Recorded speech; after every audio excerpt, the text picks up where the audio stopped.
Welcome to video tutorial series on Bootstrap. This is Nagesh here.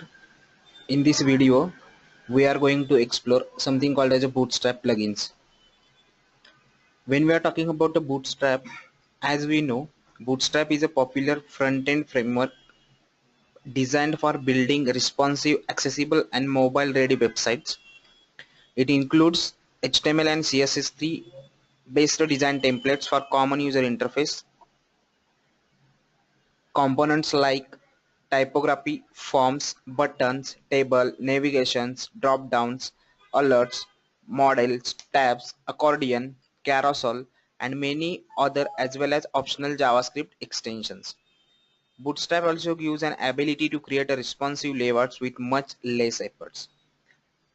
Now see, as we know, no other front-end framework has revolutionized the web design world in the way that Bootstrap has. It has allowed us to create a consistent mobile first and cross browser layouts much faster and much better than ever before. And on top of that, every single aspect of it can be completely customized as per our needs. That means as per our needs, we can customize the Bootstrap. One great thing that separates the Bootstrap from other framework is that it comes bundled with a selection of reusable components and jQuery plugins. You may use them, you may not. That is the beauty of a Bootstrap. You have the choice. Either if you want to use that plugins, you can use it. If you don't want to use that, then choice is yours. Now you wouldn't exactly say that Bootstrap components and plugins are limited, but sometimes you may need something that will extend its functionality. And as you would expect, there are hundreds of plugins and add-ons available for extending the Bootstrap. I'm not getting to list all of them here. Instead, I have focused on just a selection of both free and premium plugins extensions that I feel would be the most useful to you and your next project. Now see, when we are talking about the Bootstrap plugins, in case of Bootstrap plugin comes with a bundled, or you can say Bootstrap comes with a bundled 12 jQuery plugins that extend the features and add more interaction to your website.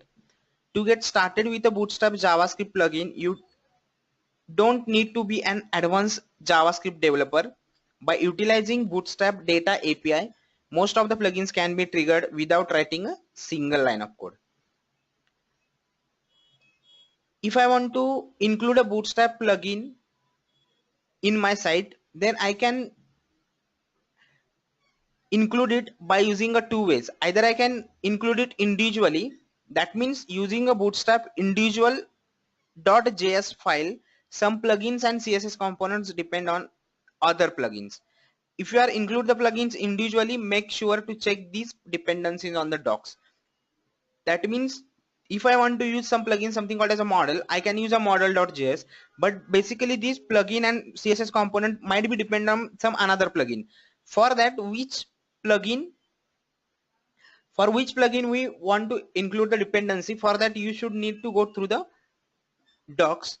And another way is there, I can use a compiled, that means using a bootstrap.js or the minified bootstrap.min.js, we can use the plugins.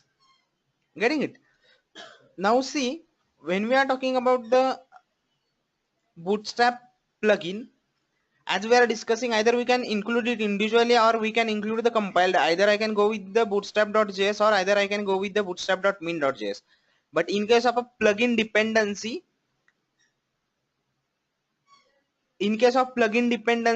all plugins depends on jQuery. This means jQuery must be included before the plugin files. That means if you want to use a plugins, before using a plugin, you need to use a jQuery. Then you can able to use that particular plugin. Getting it? Now see, in terms of a Bootstrap plugin, in this tutorial we are going to explore some plugin, something called as a Bootstrap models. Bootstrap model is a one plugin. We are going to explore that particular plugin in this video.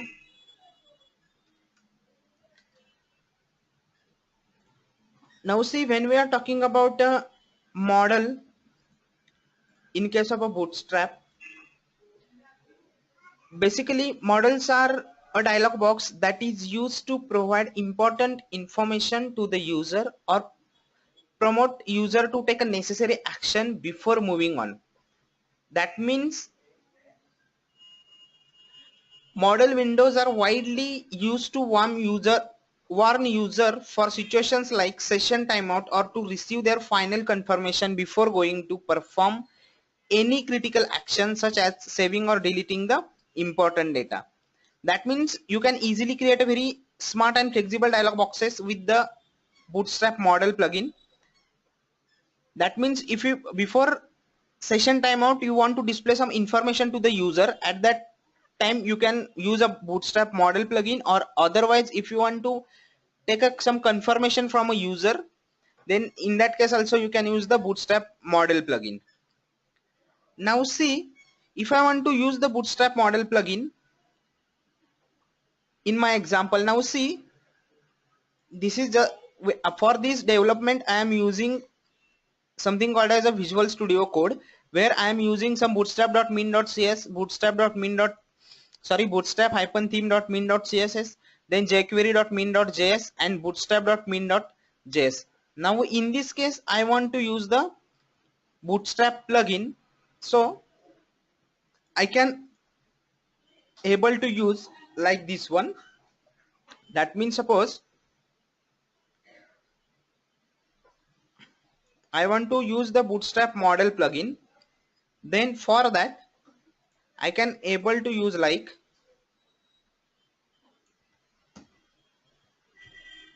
this one. In my body section here I am taking one div, and to that particular div I am assigning some unique ID, that is my model, and we are using a class. We want to use a Bootstrap plugin, so we are using some class, something called as a model plugin, model, and we want to apply some effect, so where we are applying the model fade. Now see, here to the outermost div we are applying some ID, that is a unique ID is a my model, and in to this unique ID I'm applying some class something model and it's a fade. Then I am applying some another div, I am applying some class something called as a model dialog. Now see, the dot model dialog clause set the width as well as horizontal and vertical alignment of the model box. After that we have used some class something called as a model content. This model content class sets the style like text and background color, border, rounded corner, etc. Then after that we have used something called as a model header. This thing is actually model header is a header itself is a self-explanatory. That means dot model header elements defines a header for the model that usually contains the model title and close button. So here I am using some button, and one more is there, something called as a model body is there. I want to give the title to the model, so I have specified in a heading 4 I have specified a class as a model title, and within that I have given sir confirmation message. Then I have used something called as a div class model body. That means I want to show some message to the user, that is actually content, that in case of a content you can use a text, images, forms, etc.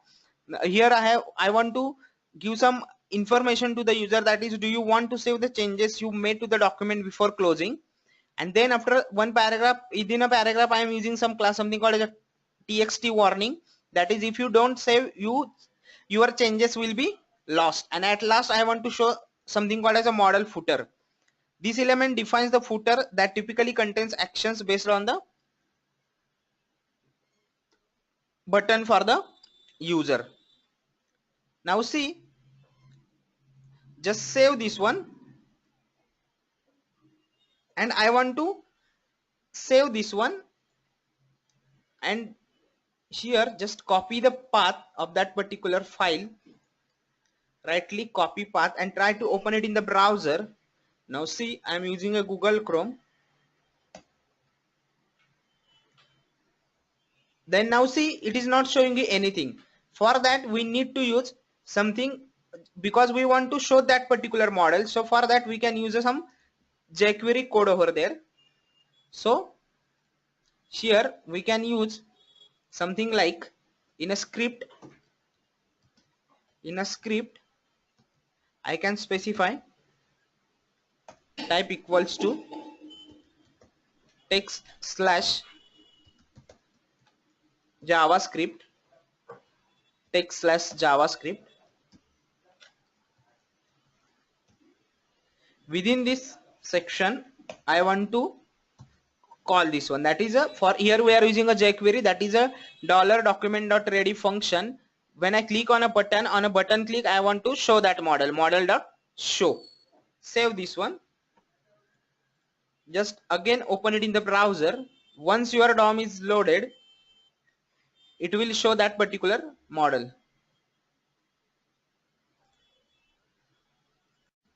Now see here, I don't want to use these things. I don't want to call it on the button, so I am removing this thing. I want to call it when your DOM is loaded. Save this one and just again try to open it in the browser. Now see, it's showing some dialog confirmation with the close button. Do you want to save changes you made to the document before closing? And if you don't save, your changes will be the lost.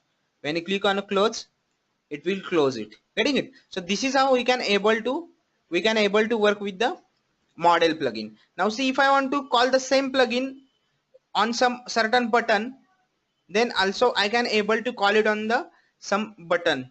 So now see, for that button I am using some data attributes in that case. Now just see how we can able to call that one. So for that I am taking one anchor element. For that I am taking one anchor element.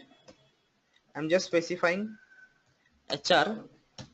I'm taking one href. I'm giving a name as a hash my model. Role is equal to button. Class is equal to this one, and I want to use some data attributes. So here I am using data toggle model launch demo model. I want to specify a certain message as a launch demo model, and I want to write the model HTML. So here I can able to write the model HTML like this. I want to use like this one.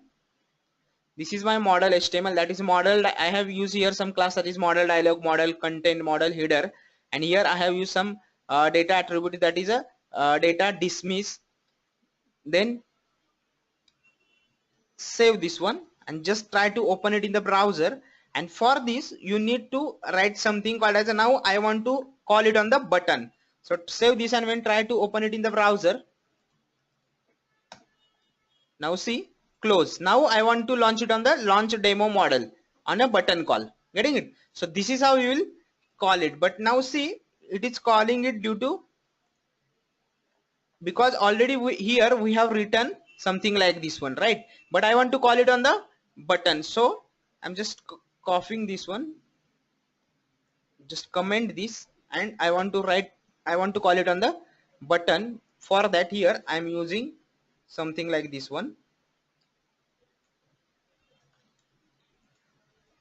$button, and close it. Save this one. Now try to open it in the browser. Once it is done, when you click on a button, now see launch demo model. When you click on a model, it will show you model, and we want to model should be displayed there. Getting it? Now see here, actually we are using a we are activating the model via data attributes. So we can activate the bootstrap model by clicking on a, you can say here we have used a link via data attributes. So we, in that case there is no need to write any JavaScript code. So here there is no requirement to write any JavaScript code. So just I am commenting this one, save this one, and when try to open it in the browser, now see the browser, what a browser is displaying. Now see the browser, and when you click on the launch demo model, it will display the you the model, that is confirmation, and the same task is there. Getting it? So same, this is how we can work with the data attributes. So there we have used some, in the same example we have used some data attributes. Now see here, we have used some data attributes, that is a data toggle equals to model. Getting it? So here we have used something called as a data toggle equals to model. Now see, one more thing is there. That means if I want to activate the model via JavaScript, then also we can able to activate the model using a JavaScript as well. Now in the same model, if I want to activate it with the help of JavaScript, then also we can able to activate it. Getting it? So now see how we can able to activate the same model by using a JavaScript. Now for that I need something same href. Now here, this is how we are using a, but we don't want this. Just a minute. Now I'm commenting this one. I'm creating one more link, and now to this link we can, to this hyperlink we can call this, we can launch that, or we can activate that particular model like this one. Now save this one and try to open it in the browser. Getting it? Now see, click on a launch demo model, you will get the model. Getting it? So this is how we can work with the jQuery plugin, something called as a model. Thanks for watching video. Thank you.